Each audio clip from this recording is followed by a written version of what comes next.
Allowing me to speak on the President's address.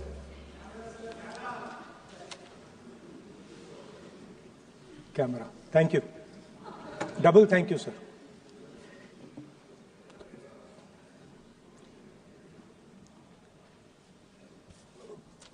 I heard the President's address. I sat there with Kharge ji and I listened to it. And I must say, I struggled through the President's address to maintain my attention on what was being said. Because I had heard pretty much the same President's address the last time and the time before that and the time before that. And it was the same laundry list of things that the government has done. We have done this, we have done this, we have done this, 50 or 100 things that the government has done. And so while I was sitting there, I was thinking, okay, I am being critical about what is being said.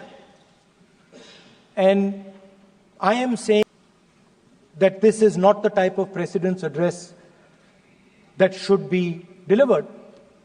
Well, the question came to my mind, what type of address would an India Gathbandhan government deliver?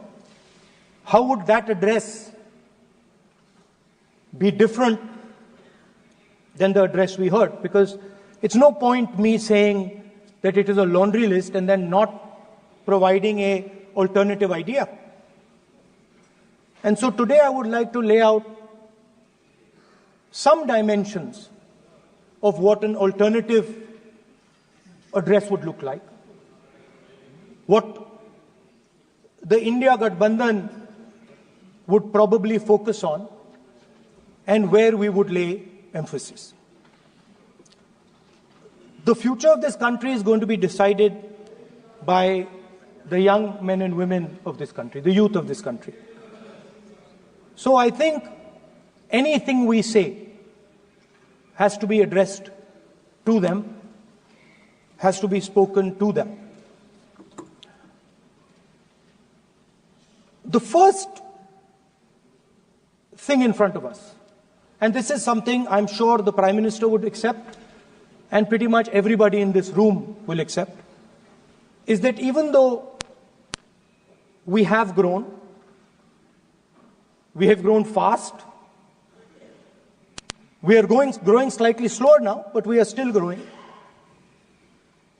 A universal problem that we have faced is that we have not been able to tackle the problem of unemployment.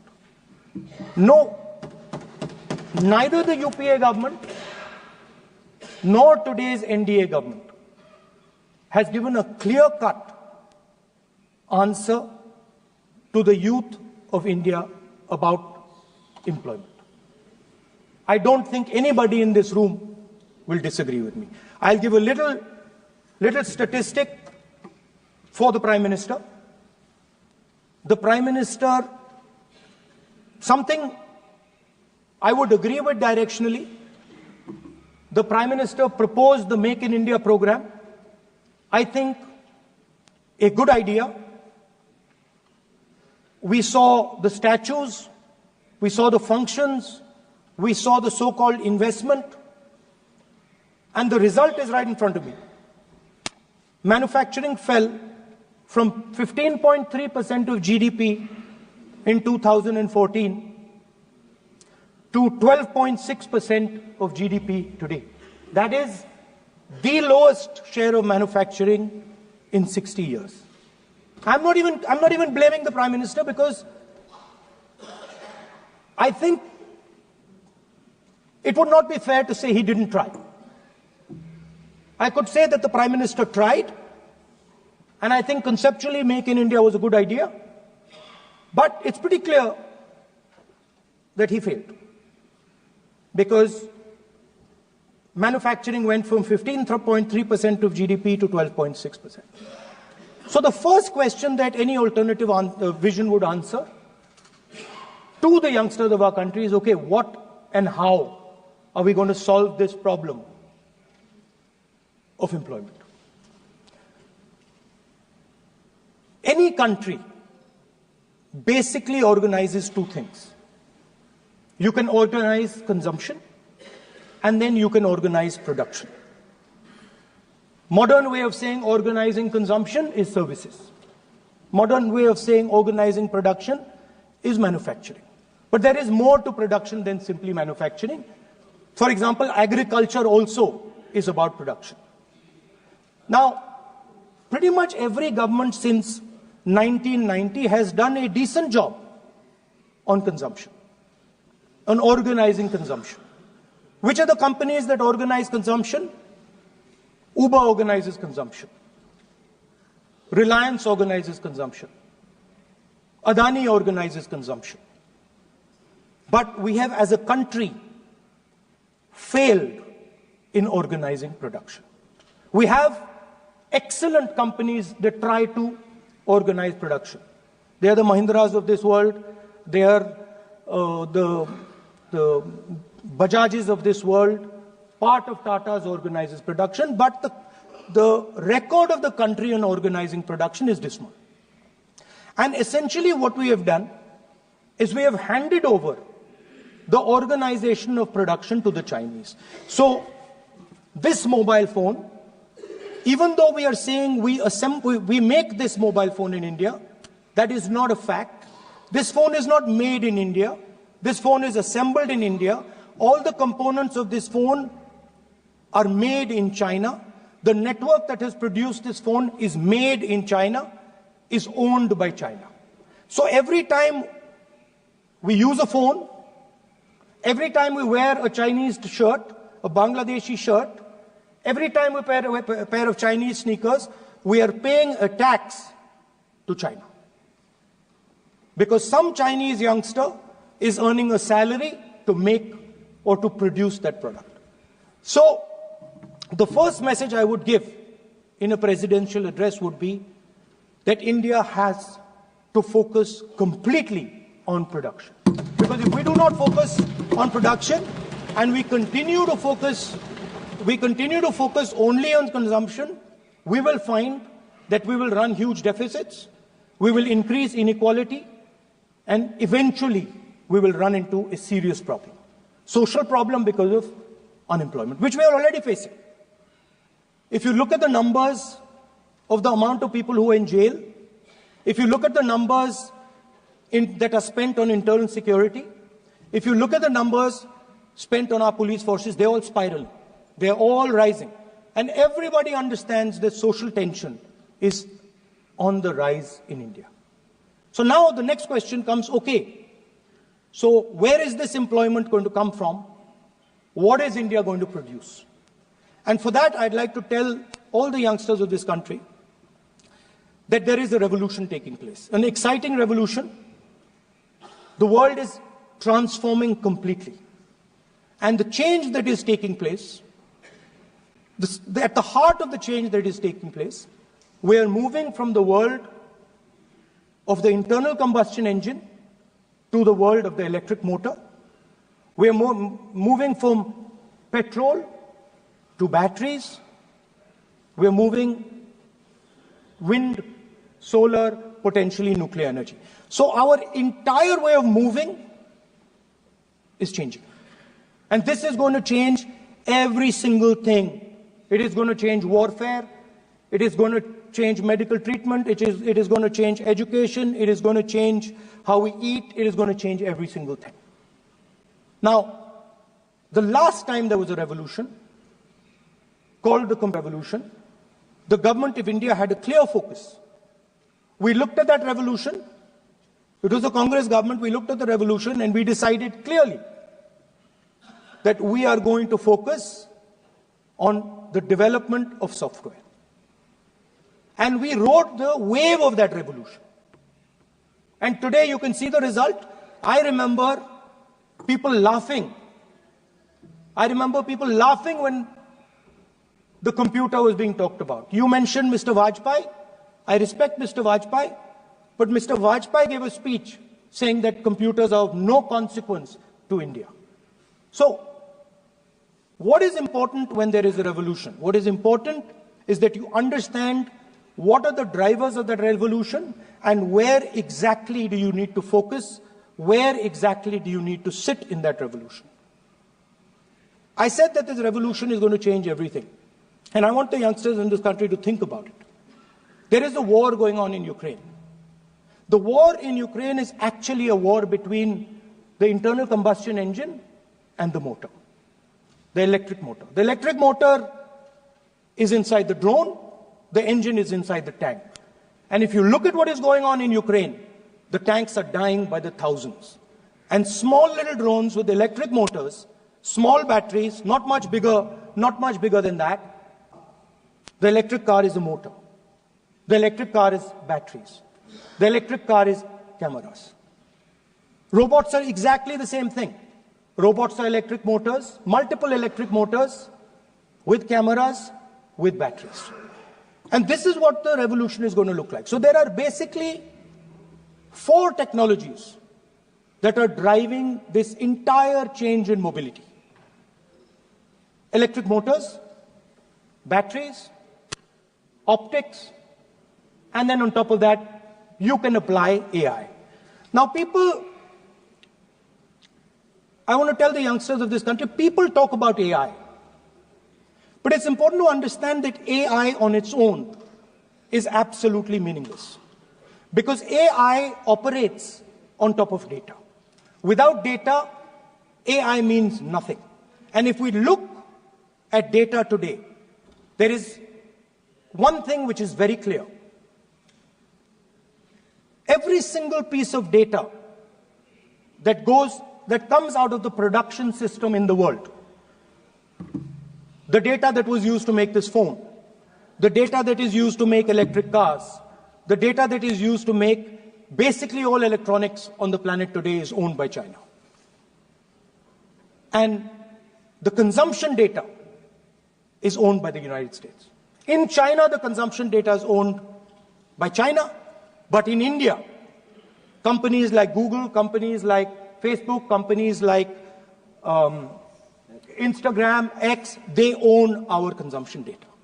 So if India wants to talk about AI, it has to first answer the question, what data is going to power that AI? And the answer today is India does not have that data. Neither does India have production data, neither does India have consumption data. We have handed our consumption data to the big American companies, and the production data we don't have anyway. So what would that vision look like? The first thing, we would start getting youngsters excited about this revolution. We would start to introduce the idea of a completely new way of moving, a complete revolution in how things move. We would start teaching our children in schools about batteries, about electric motors, about how these things combine, about how drones, robots, electric cars are structured, how they will work together. And most important, we have to start building a production network so that we can get access to production data. Now, what would we focus on? We would not give you a laundry list. China has at least a 10-year lead on India in this space. China has been working on batteries, robots, motors, optics for the last 10 years, and we are behind. So what would our president's address say to the youngsters? We will choose critical areas in each one of these technologies, and we will start to build capabilities in those areas. The second thing we would do, we would ensure that our banking system is not captured by 2 or 3 companies that basically do not allow you to build a production system. But our banking system is open, is dynamic, and is accessible to small and medium businesses and to millions and millions of entrepreneurs who want to take part in this revolution. Our foreign policy would take into account this revolution. When we talk to the United States, we would not send our foreign minister to invite our prime minister to his coronation. We would not send him 3 or 4 times, please invite our Prime Minister. Because if we had a production system and if we were working on these technologies, the American President would come here and invite the Prime Minister. So it is important to understand where Please.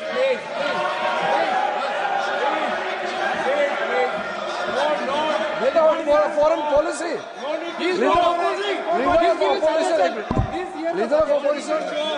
Leader of opposition cannot make such serious unsubstantiated statement.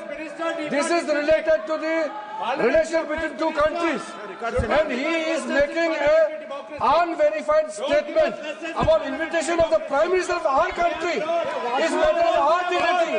How can you make such kind of statement? He is leader of opposition, sir. He should be responsible in making such statement. Sir. LOP is giving us very positive suggestions. Why they are worried, sir? For the country, he is giving. Leader of opposition has the information from any official source. He must inform the House.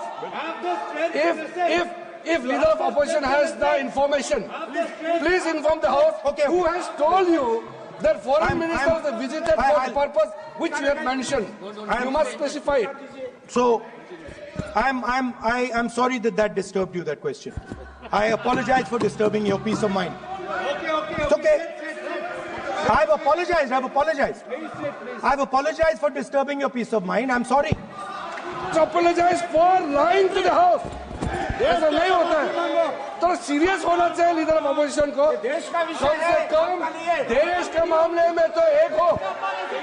देश के मामले में तो एक voice से बोलना चाहिए. ये गलत बात है. ये ठीक नहीं है. लीडर ऑफ अपोजिशन को इस तरह का बयानबाजी नहीं करना चाहिए.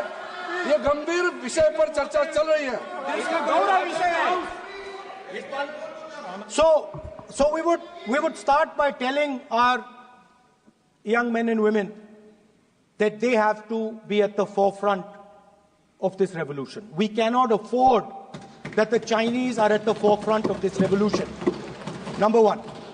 Number two, we would ensure that the absolute best experts on these technologies would talk to our students, would talk to our youngsters and guide them on what a future, on what these future technologies are going to do. We would make them partners in this revolution. Now, we talk about defense. And today, we have the Chinese. And the Prime Minister has denied it. And the army has contradicted the Prime Minister. It's true. The Prime Minister has denied it. The Prime Minister has denied it. And the army has disagreed with the Prime Minister that China is sitting on 4,000 square kilometers of our land, of our territory.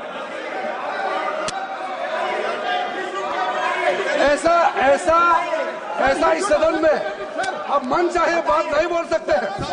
ये बिल्कुल ठीक नहीं है sir. ये serious मामला है. आप foreign policy पे, बॉर्डर इश्यू पर आप अपना कैसे मजाक बात कर सकते हैं? अपना मन मारन कहानी आप बना के बोल रहे हैं. ये तो बहुत सीरियस मामला है.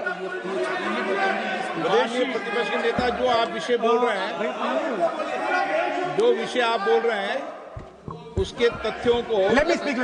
सदन के पटल पे रखना. आप पानी.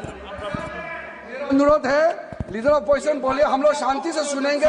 ये आपका अधिकार है बोलने का, मगर आप मन चाहे ऐसा सीरियस इशू पे कैसे बोल सकते हैं? ये सीरियस मामला है. आप सदन में आर्मी के पास मर्जी से बोलते हो, फॉरेन मिनिस्टर का बात बोल देते हो, सीमा का बात ऑफिशियल पर्सन से अलग बात करते हैं. ऐसा मत बोलिए. ये देश के लिए ठीक नहीं है. आपको सीरियस होना पड़ेगा लीडर ऑफ अपोजिशन. ये गंभीर मामले को आप ऐसा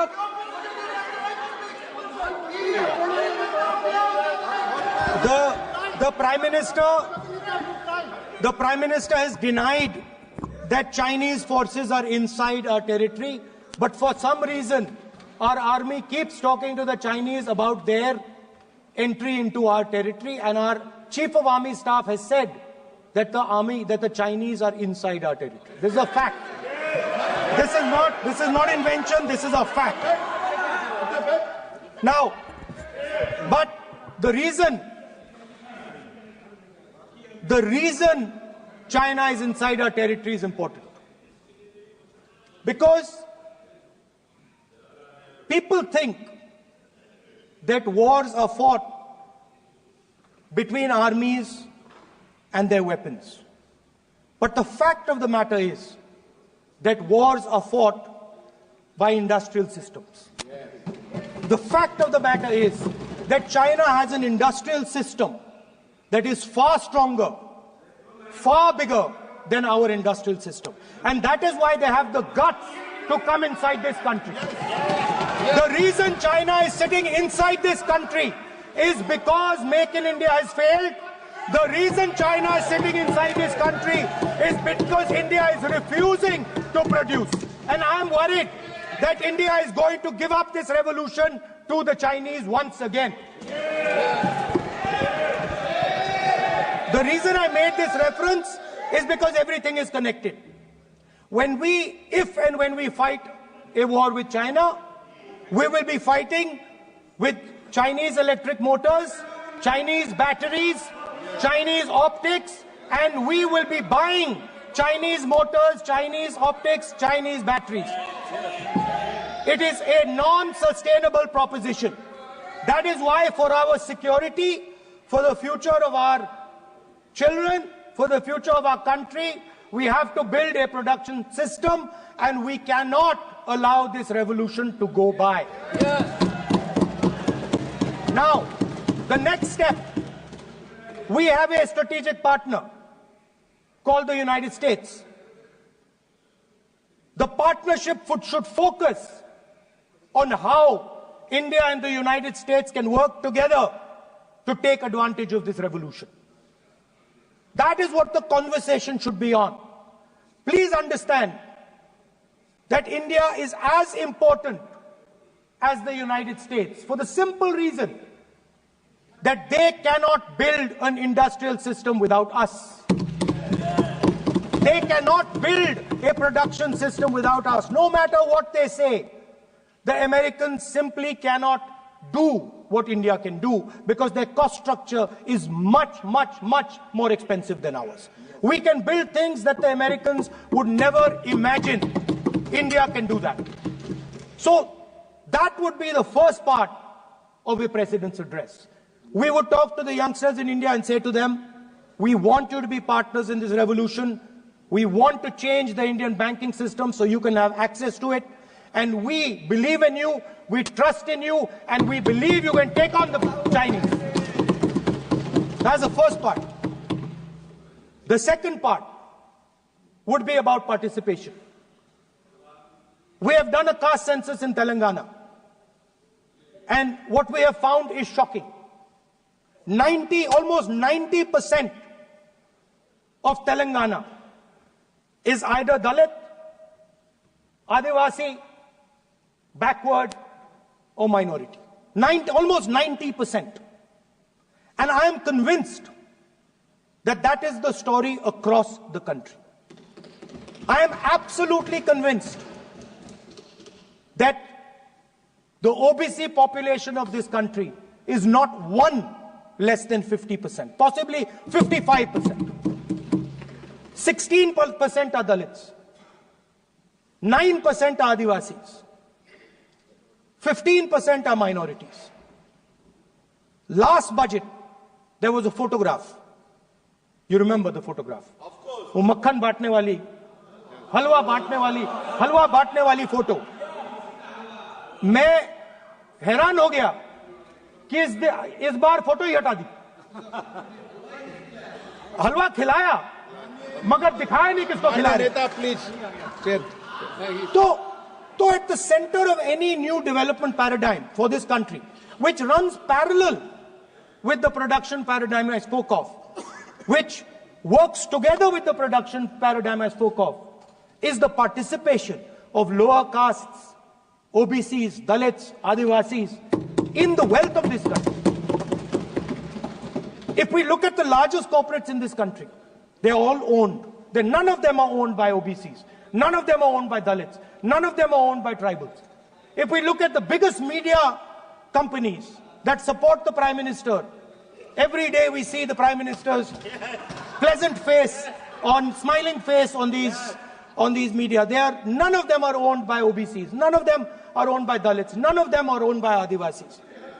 This is the fact. So central to any new development paradigm is the architecture of a new paradigm. And that architecture of the new paradigm can only be built once the caste census is placed on this day. Because once the caste census is placed on the table, we will know exactly how much of this country's wealth, how much of this country's power, how many of this country's institutions are owned by 90% of this country. There are OBC MPs in the BJP. There are OBC MPs in the BJP. There are Dalit MPs in the BJP. There are Adivasi MPs in the BJP. Remember, you are OBCs, you have 50% of the population and you have absolutely no power. I know that you're sitting there and you cannot even open your mouth. That is the truth of the country. प्रधानमंत्री का चेहरा आपको दिखाई नहीं देता है। जाति जनगणना, प्रधानमंत्री का चेहरा आपको दिखाई नहीं देता क्या? Architecture, participation, revolution in this country that we are going to bring. ये अंधेरा हो गया है। पार्लियामेंट में है। ये कुछ दिखता नहीं है। सोनिया गांधी, प्रियंका, ये इधर अपोजिशन को कुछ दिखाई नहीं देता है। ओबीसी बात करते हैं। So the idea is, Speaker sir, the idea.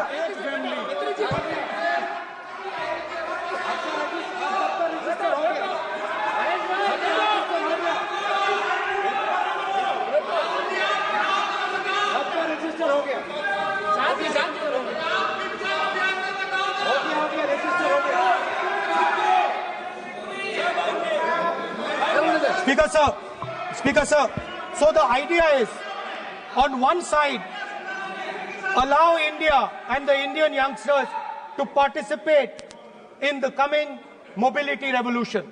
Allow them to participate in building robots, in building drones, in building electronic items, in building EVs. And on the other side, running parallel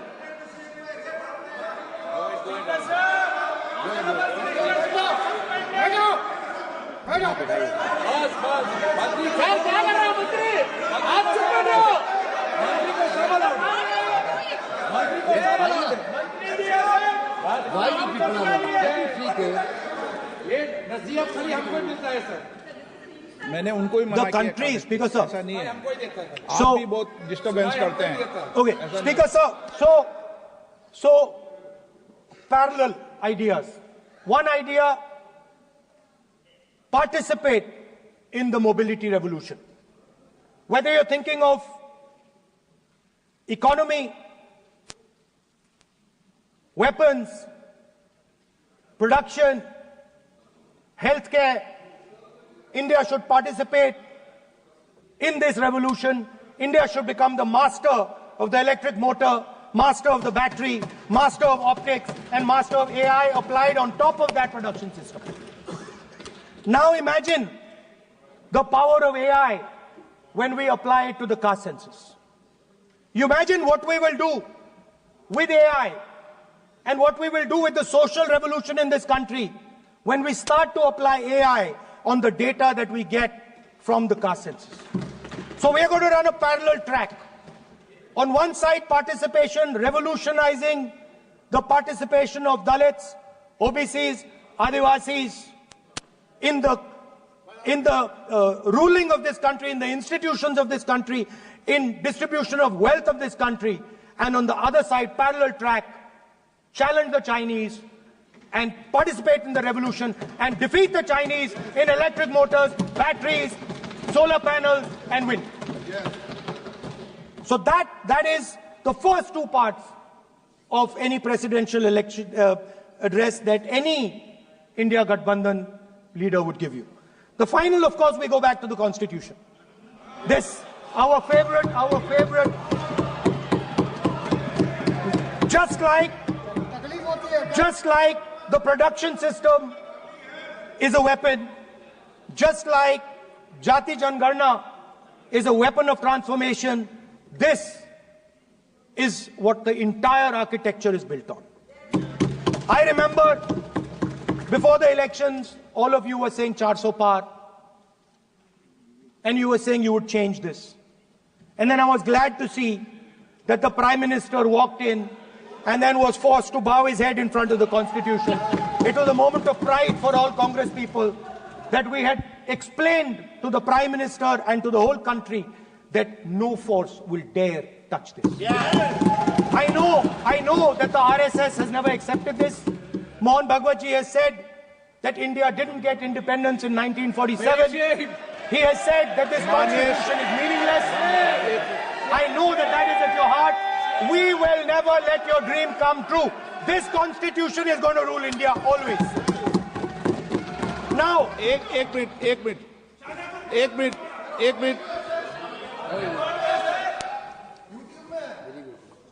आप प्रतिपक्ष के नेता हैं, मेरा आपसे आग्रह है कि जो विषय आप रखें वह तथ्यों पर आधार पर रखें, उचित होगा। मैंने आपको पहले भी कहा, और जो सदन के सदस्य नहीं है उनकी चर्चा न करें। बताता हूं सर, मोहन भागवत आप नियम प्रक्रियाओं की पालन करें, आपसे अपेक्षा। सर, मोहन भागवत जी ने स्टेटमेंट दिया। मोहन भागवत का statement Sir, one second. We will authenticate. Speaker, sir. We will authenticate. Speaker, sir, Mohan Bhagwat ji made a statement saying that India did not receive independence in 1947. It received independence when the Ram Mandir was inaugurated. We will place that on the table. Now, sir, I would like to mention one small thing, but very important thing. Speaker, sir, this constitution is supported by this constitution is supported by the vote of our people. Without the secure vote of the Indian people, this constitution means nothing. Now I want to bring to the notice of this House some data, some information about the Maharashtra election. Very simple stuff. Speaker, sir, between the Lok Sabha election, which the India Alliance won, and the Vidhan Sabha election, the voting population of Himachal Pradesh was added to the voting roll of Maharashtra. Meaning the entire population of Himachal Pradesh was added to the voter rolls of Maharashtra. Please understand what I am saying. In Lok Sabha, the difference between Lok Sabha and Vidhan Sabha was the population of Himachal. The entire population. Almost 70 lakh new voters suddenly arrived between Lok Sabha and Vidhan Sabha. Now, the most interesting part, and the Prime Minister is not looking at me. The most interesting part, the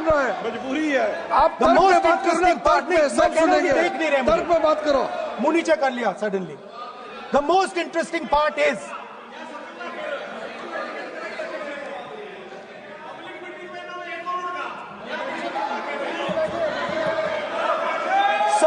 Sir, Maharashtra mein more voters were added in 5 months in Maharashtra than were added in 5 years in Maharashtra. जितने 5 साल में add हुए उससे ज्यादा 5 महीने में add हुए, आखिरी 5 महीने में लोकसभा चुनाव के बाद। सर, एक बिल्डिंग है सर, शिरडी में एक बिल्डिंग में 7,000 नए वोटर एक बिल्डिंग में ऐड हुए सर। एक बिल्डिंग में 7,000 नए वोटर ऐड हुए sir.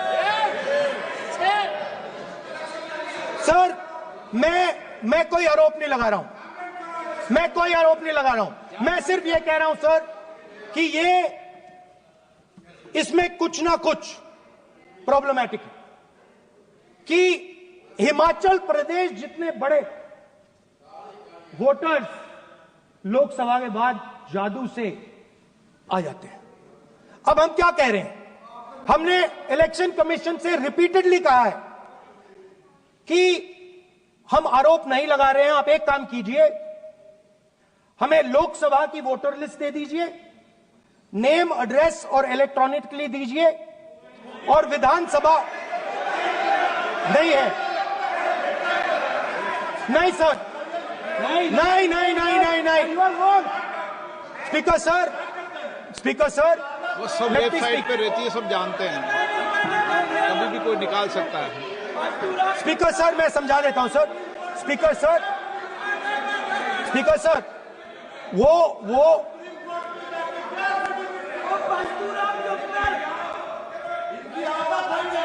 Speaker sir, we have asked. Speaker sir.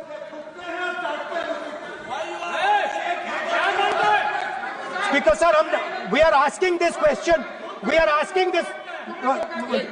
Speaker sir, population of Himachal Pradesh. Please. Population of Himachal Pradesh has voted. Extra has voted in Maharashtra. We are saying to the Election Commission, please give us the names and addresses and polling booths of all the workers in the Lok Sabha and all the workers in the Vidhan Sabha, so we can calculate who these new workers are, who these new voters are. Interestingly, the new voters are mostly in the constituencies that the BJP has swept. Please understand, the new voters have been added mostly in the constituencies where BJP has swept. I am still not making an allegation. I am saying on the floor of the House that the Election Commission has to give the data of the Maharashtra elections to the Congress party, to the Shiv Sena and to the NCP, so that we can see exactly where these voters have been added, who has been subtracted, who has been added, where they have been added. This is not an irresponsible request. This is a very simple request for them to fulfill. The reason I am saying this, sir, is because the rules have been changed. This is not just said in isolation. Speaker, sir, the election commissioner used to be chosen by the Prime Minister, Leader of Opposition, and the Chief Justice. Sir, the Chief Justice was removed from that committee. Why? Why? This is the question, sir. This is the question to the Prime Minister. Why was the Chief Justice removed from the committee? Now, in a few days, I am going to go to the meeting. I am going to go to the meeting. There's going to be Mr. Amit Shah and Mr. Modi ji. And there's going to be me. 2-1. Why am I even going to the meeting? What is the purpose of me going to the meeting? I am only going to the meeting to certify what Modi ji and Amit Shah ji are going to say. Right? Whereas if the Chief Justice was there could be a discussion. Chief Justice and Leader of Opposition could say, no, we don't agree. So, there seems to be a calculated strategy. Now, just prior to the Lok Sabha, the election commissioner was changed and 2 new election commissioners were placed. Yes. We know that the election dates were changed. Yes. We know that the elections were postponed. These are facts. These are not things I am inventing. So, in order to safeguard this constitution, the entire opposition requests the data for the Maharashtra election. We request the data and the electoral voter list for Lok Sabha and the corresponding list for Vidhan Sabha. And I am very confident that the Election Commission will not give us this information. Speaker, sir, that is broadly. So the third element of our President's address would be a determined defense of India's institutions, of our democratic system and a re-look at our entire democratic framework and the looking again at all the institutions that have been taken away from the people of India. So those would be the type of things that we would say in a presidential address. I'd like to finally say one thing. In the last, थोड़ा बढ़ा देता हूँ. अब मैं थोड़ा और खींचूंगा. अब और खींचूंगा थोड़ा. अब और खींचूंगा. So in the last, there is a background, a philosophical background to what I am saying. Essentially, what I am saying to the youngsters of India and to this house is that instead of focusing on multiple things, instead of telling us a laundry list, give us a strategy, give us a vision, make it clear, right? Now, there is a philosophical basis to this. There is even a deep philosophical basis to this. I showed you the picture of Shivji, which you didn't allow me to show. I showed that picture for a reason. What does that picture tell us? If you look at that picture carefully, it tells us focus carefully. Do not get distracted. Do not look here and there. Do the job at hand. So there is a philosophical basis to the speech I have given. I have not told the House and the country that we will do this, and this. This is the philosophy of Shivji. Say what you have to say, but be clear that you're going to do that one thing and don't do 50, 60, 70 different things. So there is a link between our philosophical tradition, our religious tradition, and what I'm saying. And that is what India needs to do. India needs to connect the past, the values of the past. You talk about Sardar Patelji, but you destroy Sardar Patelji's values every day. You talk about Ambedkarji, you destroy his values every day. You talk about Nehruji. No, you don't talk about Nehruji. Right? You bow in front of Buddha. You destroy what he says. So the point is, you have to be truthful to what you are. Right? And it is important that when you are giving a way forward to the nation, there is clarity. There is clarity of purpose. There is no hatred. There is no violence. There is no anger. Because these things are destroying our country. So my speech has not been angry, has not been nasty. My speech has been very polite, very kind. And I thank the Prime Minister for coming and listening to it.